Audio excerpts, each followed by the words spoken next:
manger Jésus. Alléluia. Même si je n'ai rien, manger Jésus.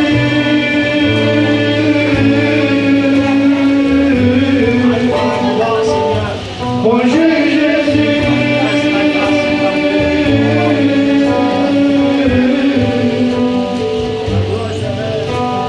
Même si les problèmes se lèvent, manger Jésus. Amen. Parce qu'il est avec nous même dans les problèmes. Même si les problèmes se lèvent, manger Jésus. Même si les problèmes se lèvent, manger Jésus.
D'écourter eh bien la prédication, d'écourter les chants, parce que je sais qu'il fait très chaud, mais néanmoins, c'est simplement quel mot qu'on dit, parce qu'on veut bien quand même donner le temps à Dieu.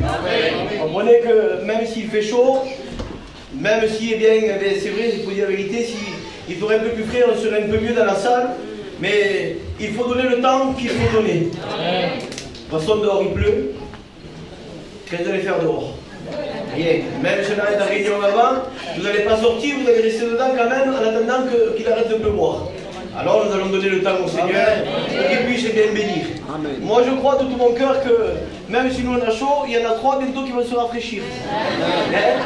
C'est une vérité. Ils vont passer par les eaux du baptême et je suis heureux dans mon cœur en vérité, je vous le dis. J'aurais aimé bien que ce soit le pasteur qui est venu nous faire la mission, qui puisse bien continuer dans le programme dans cet après-midi. Mais il y a des choses qui sont compréhensibles. Nous, on est d'Avignon, lui, il est de Mont-de-Marsan, il a quasiment 6 heures de route. Puis, certainement, comme la pluie est venue ici, la pluie aussi, il a dû la prendre en partant sur la route. Et je crois que Dieu, quand même, sait toutes choses. Dans cet après-midi, je voudrais simplement voilà, vous dire qu'il y a Jésus ici. Amen. Et restez concentrés. Hein, ceux qui rentrent, il y a des chaises et ça rajoute. Mais ce n'est pas la peine qu'on commence à regarder de droite et de gauche. On est là pour être bénis de la parole de Dieu. Si béni, n'oubliez pas que c'est la parole. Parce que si ces frères n'auraient jamais reçu la parole de Dieu, et quand je parle des frères, je parle aussi pour la sœur, ils ne seraient jamais convertis. Et ils ne passeraient jamais par les eaux du baptême. Alors ce matin, il y a des personnes au milieu de nous qui ne connaissent pas Dieu. Et je voudrais vous dire quelque chose, même si on est fatigué, même si on a passé hier quasiment 3 heures du matin ici pour préparer tout cela. Ensuite on est rentré, on a dû se lever ce matin très tôt. Et croyez-moi que pour certains d'entre nous, la nuit a été très courte. Le matin était déjà là. Mais peu importe ce que nous, ça va nous coûter. Parce que je vais réaliser quelque chose avec vous aujourd'hui. Ce que nous, ça nous coûte un petit effort. À quelqu'un d'autre, ça lui a coûté sa vie. Pour qu'aujourd'hui tu sois là, pour qu'aujourd'hui il y ait des baptêmes, et pour qu'aujourd'hui on puisse écouter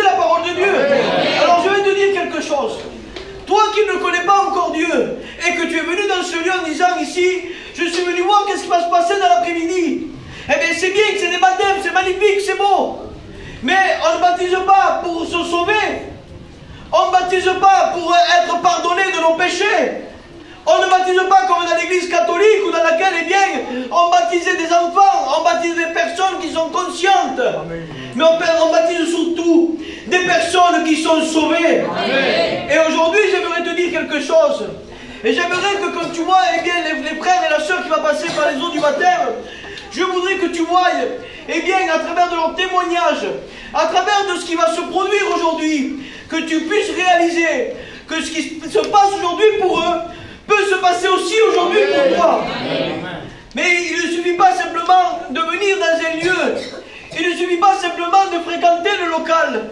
Il suffit qu'aujourd'hui tu prennes une réelle décision. Parce que nous vivons des temps difficiles, des temps compliqués. Des temps où les hommes et les femmes connaissent même presque, je vais dire, peut-être même certainement la parole mieux que d'autres. Mais aujourd'hui, ce n'est pas de connaître des versets bibliques qui vont te sauver. C'est de connaître la personne de Jésus. Et ce que tu as besoin aujourd'hui, c'est de le rencontrer réellement. Ce que tu as besoin aujourd'hui, c'est de dire, regarde ces personnes, ils sont issus du même quartier que toi. Avec les mêmes problèmes et les mêmes difficultés que toi. Et comment tu te dis, c'est possible, c'est normal pour eux. Pour moi, je l'ai trop commis, je l'ai trop fait. Mais je vais te dire que peu importe là où tu vas te trouver, peu importe l'état de ton péché, peu importe ta situation, au milieu de nous, il y a une personne extraordinaire, qui est la personne de Jésus-Christ. Et cette personne est capable de te tendre une main maintenant, même à travers une réunion de baptême. Pourtant, il y a du trouble, croyez-moi. Mais même au milieu de tout ce trouble, Jésus est capable de venir éclairer ta vie est troublée, mais Jésus est capable de l'éclairer. Tu es bien dans la boue du péché, Christ est capable de t'en sortir. Tu es dans la tristesse et dans la douleur, Christ est capable de panser tes blessures. Laisse-moi te dire qu'au milieu de nous, il n'y a pas un homme. Au milieu de nous, il y a Jésus. Et je demande pardon pour ce que je vais dire. Mais vu ce qui se produit, on respecte très peu que Jésus est là. Je pense qu'on devrait être un peu plus calme. Et être un peu plus concentré et se dire, c'est vrai, c'est des baptêmes, mais c'est pas simplement comme je disais, je n'ai rien contre l'église catholique, je n'ai rien contre aucune religion, mais ce n'est pas des baptêmes simplement pour dire, on baptise quelqu'un, c'est un porte-bonheur, comme ça le petit enfant ne fera pas des cauchemars, le petit enfant serait protégé, c'est pas un gris-gris, ce n'est pas quelque chose qu'on met dans la poche, que de temps en temps on le sort en disant il est là pour me porter bonheur, ce n'est pas un porte-bonheur, c'est la personne de Jésus-Christ. Et quand on a cette personne dans la vie, on a tout. Et croyez-moi, on ne baptise pas des gens pour faire une fête après. Car la fête était déjà le jour où ils se sont convertis. Dans le ciel, il y a de la joie pour un seul pécheur qui se repent. Et ce soir, et dans cet après-midi, j'aimerais te dire qu'il est possible pour toi, même à travers des baptêmes, même à travers une réunion semblable à celle-ci, il est possible pour toi de venir au pied de la croix et d'accepter Jésus. Il est possible pour toi de te délivrer de tes angoisses. Il est possible pour toi de te délivrer de ta souffrance. Il est possible pour toi de le rencontrer réellement. Non, ce n'est pas un conte de fait, c'est une réelle réalité. Quand les frères vont témoigner, vous les connaissez. Et croyez-moi, vous allez voir déjà, à travers de leur vie, vous avez déjà vu quelque chose. Mais aujourd'hui, j'aimerais te dire quelque chose de plus. Et me répéter de ce que je t'ai dit tout à l'heure. Il est possible aujourd'hui pour toi, en réalité, de changer de vie. Livre de l'Apocalypse, chapitre 21, verset 5. Il dit comme cela. Voici, je fais toutes choses nouvelles. Ce n'est pas Antoine, ce n'est pas Vicente, ce n'est pas John, ce n'est pas Adam, ce n'est pas les frères qui sont là. Ce n'est pas les pasteurs, même le pasteur qui est venu ce matin. Ce n'est pas lui qui fait les choses nouvelles. C'est la personne de Jésus-Christ. Que ce soit lui, que ce soit moi ou un autre frère qui prêche la parole de Dieu. Ça reste bien notre messager, mais ça reste le même Seigneur qui est au milieu de nous. Sachons donner de la valeur à la parole de Dieu. Sachons donner de la valeur à ce que Dieu nous dit. Et surtout s'animer de la foi. Et de se dire, si tu as changé leur vie, tu en es capable de changer la mienne. Si tu as changé leur foyer, tu en es capable de changer le mien. Un foyer détruit, un foyer brisé. Là où peut-être les hommes avaient déjà dit, c'est terminé. Jamais plus, c'est fini. C'est terminé, il n'y aura plus rien là. Là où nous l'avons condamné, là où nous l'avons déjà signé le contrat prend en disant c'est fini, terminé. Fin de contrat, rupture du contrat. Jésus te dit attends. Moi je sais ce que je peux faire avec toi. Moi je sais de quelle manière je peux agir là. Alors toi tu avais dit c'est fini. Alors là quand il a dit c'est fini, il lui dit voici, je fais toutes choses nouvelles. Alors il prend, mais quelle chose nouvelle il va faire? Non pas quelque chose avec une autre matière différente, non. La Bible nous parle d'un vase, quand il va le dire dans le livre de Jérémie, descends dans la maison du potier, et là je te parlerai. Si on lit l'histoire, eh bien on voit que le vase qu'il prend, le premier ne réussit pas. Mais il ne dit pas, je prends un deuxième. Qu'est-ce que je veux dire par là? Tu peux venir peut-être maintes fois à la réunion. Tu peux venir peut-être à plusieurs reprises à la réunion et tu n'as pas encore changé. Mais Dieu ne dit pas, attends, avec lui je ne ferai plus rien. Il ne dit pas ça, il dit, il reprit le vase, c'est-à-dire qu'il reprit la même argile, c'est-à-dire qu'il reprend la même personne, il retravaille sur lui, jusqu'à temps qu'il ne réussit pas à faire le vase que lui il veut. Alors je crois de tout mon cœur, oui, que Clairefonds va appartenir à Jésus. Je crois de tout mon cœur, oui, que les parcelles vont appartenir à Jésus. Je crois de tout mon cœur que la mer va appartenir aussi à Jésus. Je crois que tous les quartiers d'Avignon vont appartenir à Jésus. Et je le crois par la foi. Et je crois qu'on en agrandira encore les murs. Et que dans les jours venir, on aura d'autres baptêmes. Mais comment, pasteur, comment c'est possible? Eh bien oui, je crois que toi qui es ici aujourd'hui, qui ne l'as pas rencontré, je crois de tout mon cœur que tu es capable aujourd'hui, si tu l'acceptes, de changer de vie. Et il est capable, lui, de faire quelque chose de nouveau avec toi. Et je crois de tout mon cœur réellement. En réalité, je le dis, si je ne le croirais pas, je ne le dirais là. Je ne le dirai pas parce que je ne veux pas rester bien moi, avec les personnes pour dire simplement une belle parole comme il va, le pasteur, il est gentil.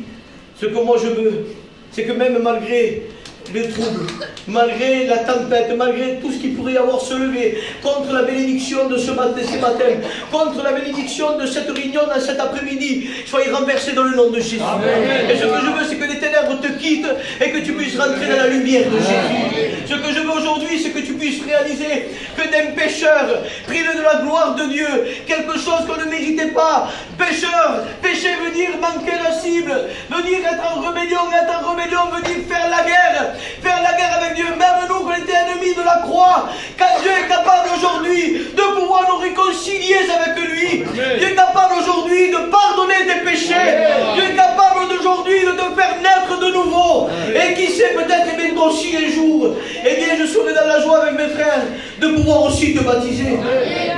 Mais il ne suffit pas simplement de te borner à écouter et de jamais mettre en pratique. Aujourd'hui, mets un acte de foi. Dis c'est vrai. J'ai besoin. Je connais des hommes qui étaient pris par diverses vices et par diverses passions. Une réunion, peut-être assisté dans plusieurs, mais en une réunion, quand ils ont décidé d'ouvrir leurs portes de leur cœur, eh bien Jésus est rentré, Jésus a transformé la vie. Des hommes et des femmes dans laquelle personne n'aurait misé un franc. Et croyez-moi, que Dieu a fait des choses extraordinaires. J'aimerais pas être long et conclure avec ceci. C'est une histoire que j'ai entendu dire plusieurs fois. Et je vais vous répéter simplement à ma manière cette histoire-là. L'histoire nous parle d'un sculpteur, d'un homme qui sculpte la pierre. Et là, il va se être confronté à un rocher informe. Un rocher, eh bien qu'il n'a aucune image. Et là, l'histoire nous dit que cet homme commence à regarder cette pierre et il commence à pleurer. Et l'homme qui est à côté de lui, il va lui dire, mais pourquoi tu pleures devant ce rocher? Qu'est-ce qu'il a de si spécial pour que toi tu te mettes à pleurer, pour que tu te mettes dans cet état? Alors j'aimerais dire quelque chose. Peut-être nous, quand on voit une personne dans sa vie, et je demande pardon que je ne blesse personne aujourd'hui, mais dans sa vie ruinée, dans sa vie, eh bien, il est dans un état de péché dans lequel on dirait pour lui, eh bien, Poulette, il ne se convertira jamais. C'est un pauvre malheureux, c'est une pauvre malheureuse. Elle est dans la dépression, elle est dans l'angoisse, elle est dans la tourmente, il n'y a rien à faire pour elle. Alors nous, on est capable de dire ça. Mais cet homme qui voyait cette pierre comme ça, il voyait ce rocher. Et là, l'homme qui est à côté de lui disait, mais pourquoi pleures-tu?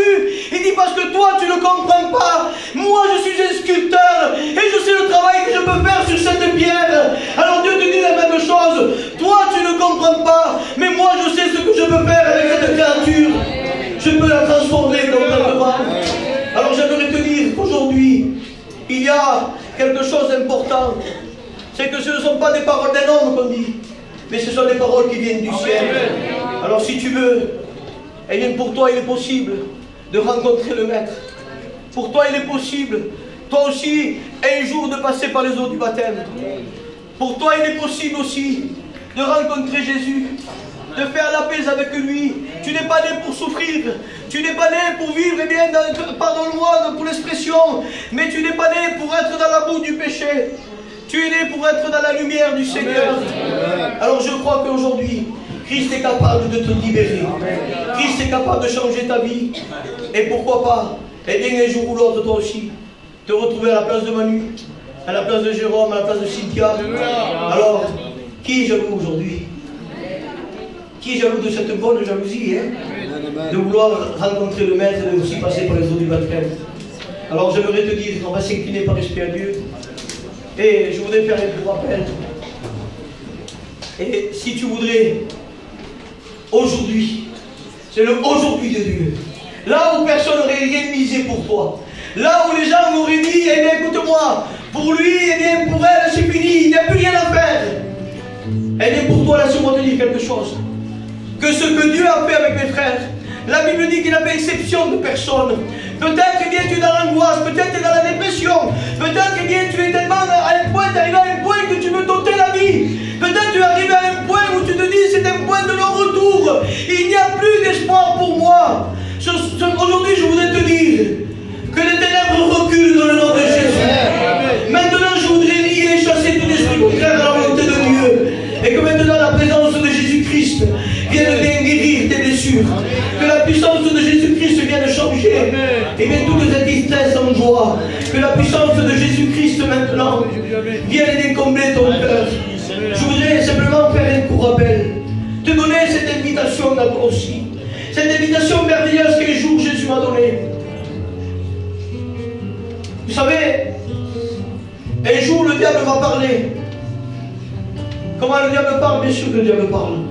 Et excusez-moi, des fois on ne se rend pas compte, on a plus tendance à obéir à la voix contraire que d'obéir à la voix de Dieu. Amen. Donc oui, bien sûr, le diable parle. Et un jour le diable va parler. Et quand le diable va parler, il va faire miroiter des choses. En me faisant croire eh bien, que si je faisais telle ou telle chose, j'allais être quelqu'un. Que j'allais être quelqu'un de respecté, quelqu'un, eh bien, où on allait parler en bien de lui. Mais je vais te dire quelque chose. Le diable est un menteur et père du mensonge. Le diable a volé mon identité. Amen. Le diable a changé ma manière de vivre, ma manière d'être. Mais à une réunion semblable à celle-ci, et dans laquelle je bénis Dieu, Christ m'a parlé d'une seule parole, un seul mot de Dieu, a changé complètement ma vie. Amen. Alors là où le diable avait détruit, là où le diable avait brisé, Christ a tout reconstruit. Amen. Et aujourd'hui, je voudrais te donner cette opportunité. Toi qui es malheureux, toi qui es malheureuse, toi qui te crois quelqu'un, laisse-moi te dire quelque chose, si tu n'as pas Jésus, tu n'es personne. Alléluia. Si tu n'as pas Jésus, tu es perdu. Si tu n'as pas Jésus, tu vas aller dans un endroit que même les démons ne veulent pas y aller. Amen. Si tu n'as pas Jésus, tu es un homme et une femme malheureuse. Si tu n'as pas Jésus, tu survis ici sur cette terre.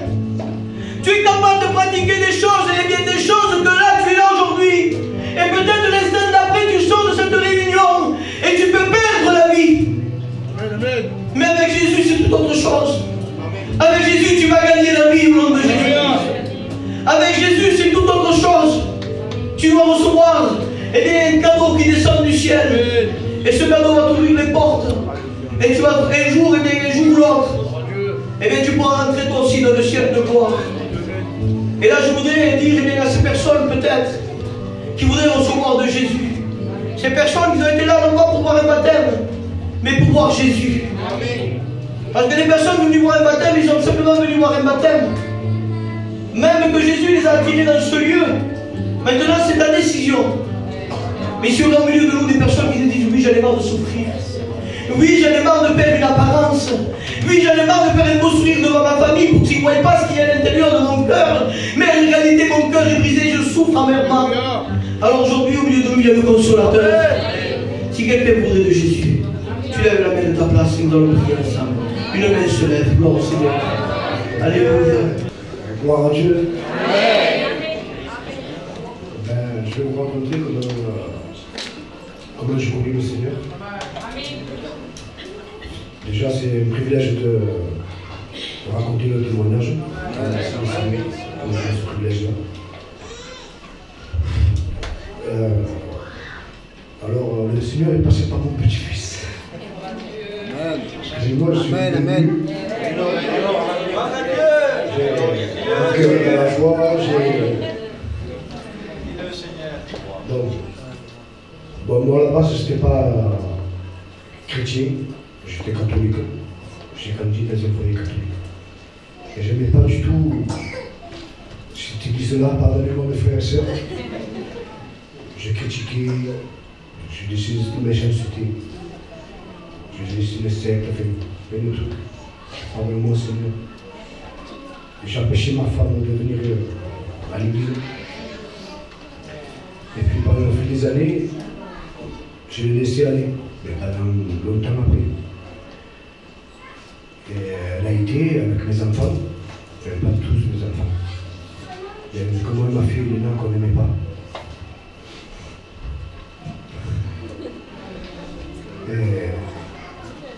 Et le soir, je ne sais pas qu'il me disait viens, maman. Il n'a pas beaucoup qui me disait viens, maman. Bon, je disais oui pour faire plaisir, mais je n'aimais pas. Et le soir, il y avait un pasteur qui est venu, Abraham de Montpellier. Et la messe de ma femme, il l'appelle et dit tu ne viens pas ce soir, le pasteur de Montpellier. Et on mangeait ensemble avec mes trois filles, mon petit-fils. Et des fois, tu me vois ce soir, en mangeant, il me dit tu viens ce soir? Je dis ouais, allez, pourquoi pas, je vais venir. Mais après, en mangeant et tout, mon petit-fils était content, ouais, allez, j'y suis, ici. Et en mangeant, après, que j'avais mangé, je me suis canapé, je voulais plus y aller. La digestion, j'étais fatigué, je voulais la tirer, je voulais plus bouger. Et mon petit-fils, bon, je vois ma femme, mes enfants, ma grande fille, et la dernière, ils mettaient les vestes et tout, ils disent allez, on y va. Ah, je dis ça va, j'irai la prochaine fois. Et mon petit-fils, il dit allez, viens. Et je dis non, bah, ça va. Il va dehors, il prend mes chaussures, il me les met au pied, il va chercher ma veste. Il me dit allez, je dis quoi? Allez, viens, je suis, il me dit comme ça. Bah, j'ai été, et c'était la première fois que j'y allais. Et j'ai été béni. Et depuis, je suis fidèle. Que Dieu vous bénisse. Gloire au Seigneur. Amen, que Dieu soit béni. Heureusement qu'il a digéré rapidement et qu'il est venu à la réunion ce soir-là. S'il n'aurait pas venu ce soir-là, peut-être que pour lui, jusqu'aujourd'hui, il ne passerait pas par les eaux du baptême. Mais quand Dieu a une flamme avec quelqu'un, peu importe le serviteur qui soit, il se sert de ses serviteurs et à travers il est sa parole. C'est la parole qui bénit. Et aujourd'hui, il est une nouvelle créature. Mais alors, tu vas rentrer dans l'eau, tu vas te rafraîchir avant les autres.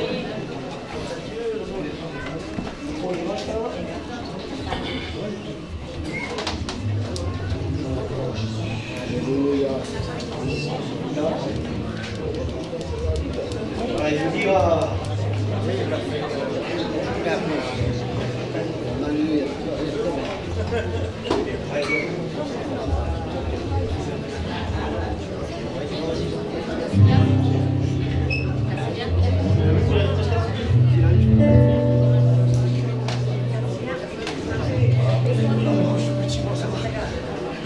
Voilà, que Dieu soit béni et glorifié. Donc je vous l'ai dit tout à l'heure, hein, on ne baptise pas quelqu'un pour être sauvé, il était déjà sauvé maintenant. Mais ce que nous faisons là, c'est parce que c'est pour vous faire voir qu'il s'engage avec Jésus. Amen. Que Dieu soit béni. Alors on va y poser 2 ou 3 questions. On Emmanuel, est-ce que tu crois que Jésus est mort et ressuscité pour toi? Amen. Est-ce que tu vas le suivre dans les bons et dans les mauvais jours? Amen. Alors, sous la confession de ta foi, on te baptise au nom du Père, du Fils et du Saint-Esprit. Victoria, ay victoria, ay victoria, en el Señor. Victoria, ay victoria, ay victoria, en el Señor. Victoria, victoria, victoria. Victoria, victoria, victoria. Victoria, victoria, victoria en el Señor. Victoria, victoria, victoria. Victoria, victoria, victoria. Victoria, victoria, victoria en el Señor. Voy a ver, a adorar,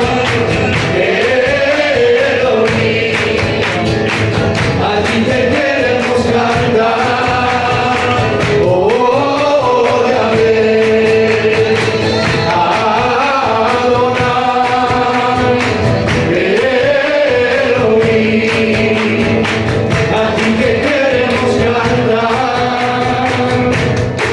Y yo me voy, me voy, y yo me voy, me voy, y yo me voy, me voy, y yo me voy, me voy, y yo me voy con Jesús de Nazaret. Y yo me voy, me voy, y yo me voy, me voy, y yo me voy, me voy, y yo me voy, me voy, y yo me voy con Jesús de Nazaret.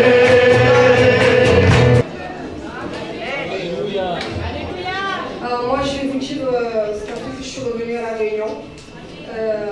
L'année dernière, on a passé des moments difficiles avec ma grand-mère. Et en fait quand ma tante m'a téléphoné, elle m'a dit que ma grand-mère était dans le coma et qu'il fallait aller à l'hôpital parce que ouais, il n'y avait plus rien à faire. Et à ce moment-là, je me suis dit que j'avais encore des choses à dire à ma grand-mère et que je ne pouvais pas partir comme ça. Alors je me suis mis dans ma chambre et j'ai prié à Dieu. J'ai dit Seigneur, permets de la réveiller, de me laisser un temps pour lui dire ce que j'ai à lui dire, pour passer quelques moments avec elle. Et on est allé à l'hôpital, elle était en train de faire des examens. Et quand ils l'ont ramenée dans la chambre, elle était réveillée. Le Seigneur a écouté ma prière. Il m'a fait 2 mois avec elle où j'ai pu lui dire tout ce que j'avais à dire.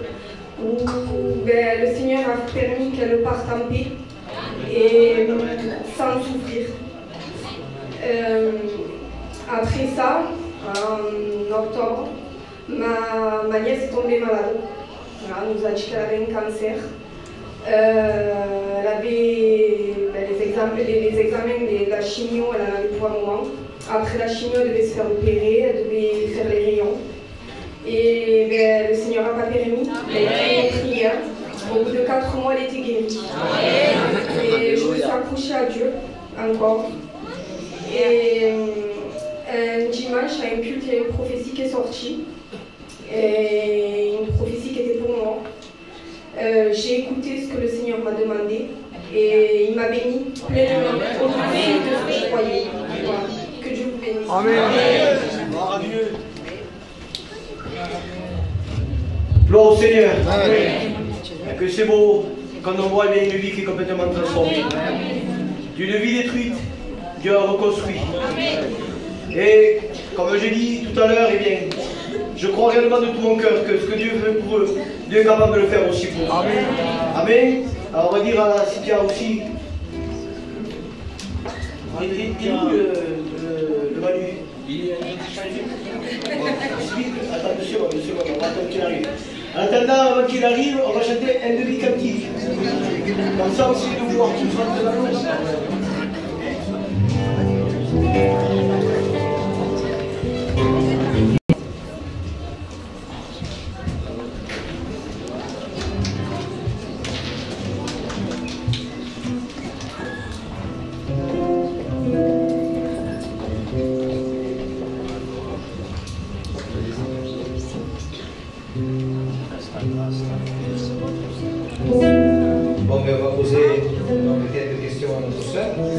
baptiser, même si on sait ce qu'elle va répondre, mais c'est la tradition qu'on fait. Bon, ma soeur, crois-tu que Jésus est le Fils de Dieu? Crois-tu qu'il est mort et ressuscité pour tes péchés? Crois-tu qu'il viendra te chercher? Donc, selon la confession de la foi de notre sœur, nous la baptisons au nom du Père, du Fils et du Saint-Esprit. Camino a Cana, camino a Cana, camino a Cana, camino a Cana,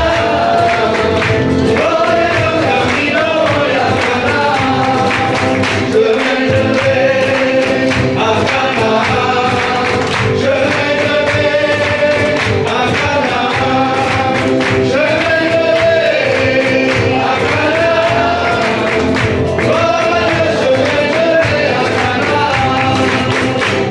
Je suis heureux car Jésus m'a sauvé. Je suis heureux car Jésus m'a sauvé. Je suis heureux car Jésus m'a sauvé. Et je chante alléluia, Jésus m'a sauvé. Que Dieu vous bénisse à tous. Alors déjà, je voulais vous dire à tous, merci. Merci de m'avoir accueilli dans votre famille. Et je voudrais vous dire l'importance que vous avez pour les inconvertis. Je voulais remercier une personne ici qui a permis que je sois là aujourd'hui.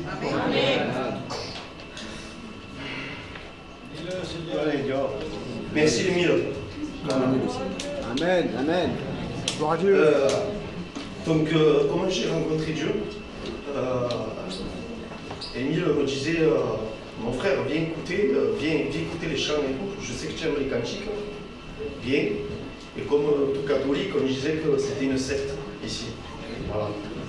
Excusez-moi. Et je disais, Émile, écoute, j'ai pas envie de venir ici. Il me dit, viens écouter. Ça te coûte rien. Tu écoutes les chants, ça te fait ce qu'il fait. Tu repars. Je suis d'accord, Émile. Et on est venu. Le premier jour, j'ai été touché. Je suis ressorti d'ici, je ne savais pas ce qui se passait. Je tremblais. C'était le Michel qui avait prêché ce jour-là. Je suis converti en 2018 en fait. Entre-temps, je suis retombé à cause des soucis de la vie. Je suis revenu depuis novembre, le 29 novembre, en fait, je suis tombé à genoux dans mon chalet. Et c'est ce jour-là que je l'ai vraiment rencontré en fait. Je ne sais pas ce qui s'est passé ce jour-là. J'ai senti une main se poser, un poids se poser sur mes épaules. Je suis tombé à genoux. Et j'ai gueulé dans mon chalet en disant « Pardon Seigneur, pardon !» En fait, il s'est passé 4 heures dans l'après-midi. On m'a appelé à 18 h. J'écoutais un cantique en fait à 14 h dans l'après-midi. J'écoutais un cantique. Et en écoutant ce cantique, c'est là que j'ai ressenti ça. Je suis tombé à genoux, comme je vous ai expliqué. J'ai crié pardon Seigneur. Et en fait, à 18 h on m'a appelé. En fait, de 14 h à 18 h, je ne sais pas ce qui s'est passé. Je me rappelle juste qu'on m'a appelé, j'ai répondu. Et voilà, je pense que j'ai rencontré vraiment ce Amen. Je vous bénisse à tous. Amen. Gloire au Seigneur. Amen. Mais il dit qu'il ne pleure pas, mais il a pleuré. C'est plus fort que lui. Il s'est retenu un peu. Mais c'est ça. Quand on est béni de Dieu, eh bien même bien qu'on est énorme, qu'on ne veut pas pleurer, eh bien on pleure quand même. Amen. Donc, éteignez-moi les yeux là-bas. Ah ouais, ça va. Donc, je crois de tout mon cœur, eh bien, qu'on en a bien Jésus dans notre vie. On est tellement eh bien, émotionné de ce que Dieu a fait pour nous. Que c'est obligatoire qu'on plaire. Et honnêtement, je préfère voir un homme, ou même une femme qui pleure parce qu'il a été touché de Dieu, que de voir quelqu'un qui pleure. Parce qu'aujourd'hui, même quand on a un âge, il y a beaucoup de personnes qui pleurent pour l'angoisse, qui pleurent parce qu'ils sont au bout du boulot. Et là, on ne pleure plus de tristesse, on pleure de joie. Amen. Allez, plonge.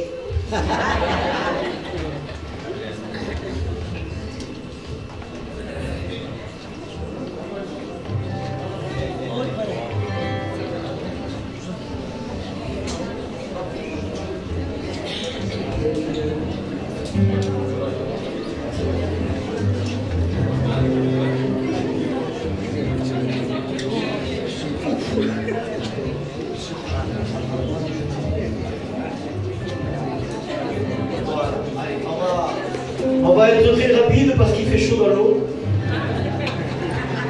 Alors, est-ce que tu crois que le Seigneur Jésus-Christ est mort pour toi? Amen. Est-ce que tu crois bien, que si l'Église viendra partir, tu partirais avec eux? Amen. Maintenant, je vais te poser une question qui est très très importante. C'est une question que je ne voudrais pas que tu la répondes à la légère. Est-ce que tu le suivras dans les bons, mais aussi comme dans les mauvais moments? Amen. Alors, selon la confession de ta foi, on te baptise au nom du Père, du Fils et du Saint-Esprit. Vêtements blancs.